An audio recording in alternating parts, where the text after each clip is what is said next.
প্রত্যাশা পূরণ হলো না ভারতের।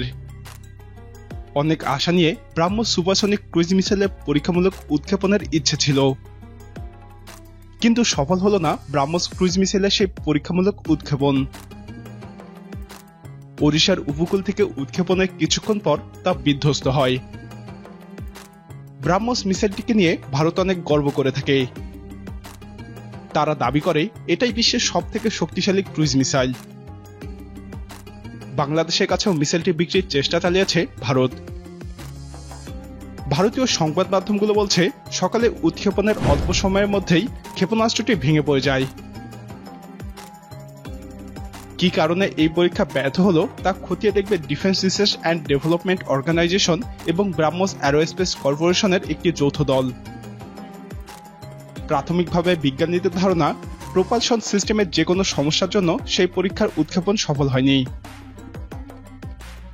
তবে ঠিক কি কারণে এই ব্যর্থতা তা নিয়ে বিস্তারিত বিশ্লেষণের পরই বোঝা যাবে।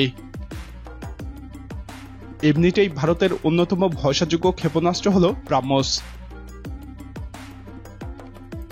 পরীক্ষামূলক উৎক্ষেপণের সময়ও যা খুব কমবারেই সাফল্য লাভ করতে পারেনি। ভারত এবং রাশিয়ার যৌথ উদ্যোগে 2005 সালে তৈরি হয় মিসাইলটি। পরে এই ব্রাহ্মস মিসাইলটি ভারতীয় নৌবাহিনীর হাতে তুলে দেওয়া হয়েছিল। এবার সেটিকে নতুন প্রযুক্তিতে আরো শক্তিশালী করে তোলা হয়েছে। এর আগে 300 কিলোমিটার কম দূরত্বের লক্ষ্যে নিশানা হানত। আপাতত সেই ক্ষেপণাস্ত্রটি 450 কিলোমিটার দূরের লক্ষ্যবস্তুতে নিশানা হানতে পারে।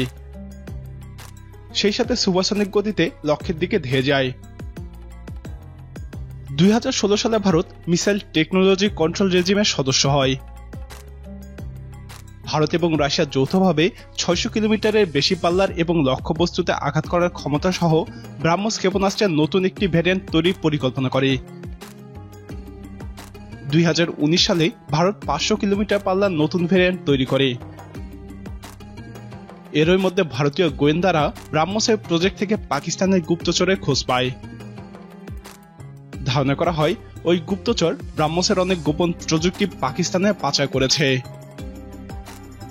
ভারতীয় নৌবাহিনী ছাড়াও ভারতীয় বিমান বাহিনী এবং সেনাবাহিনীও মিসাইলগুলো ব্যবহার করে। মিসাইলগুলো বেশ কয়েকটি দেশের কাছে বিক্রির চেষ্টা করেছে ভারত। যদিও মিসাইলটি তৈরির আরেক পার্টনার রাশিয়া মিসাইলগুলো ব্যবহার করে না। এছাড়াও যুদ্ধক্ষেত্রে মিসাইলগুলো ব্যবহারে কোনো সাফল্য দেখাতে পারেনি ভারত। সম্প্রতি মিসাইলগুলো বাংলাদেশের কাছেও বিক্রির চেষ্টা করেছে ভারত, যদিও বাংলাদেশ তা প্রত্যাখ্যান করে। প্রিয় দর্শক, বাংলাদেশের মিসাইলগুলো না নেওয়াকে আপনি কিভাবে দেখছেন? আপনার মতামত কমেন্টে জানান। এই ভিডিওটি ভালো লাগলে লাইক বাটনে ক্লিক করুন।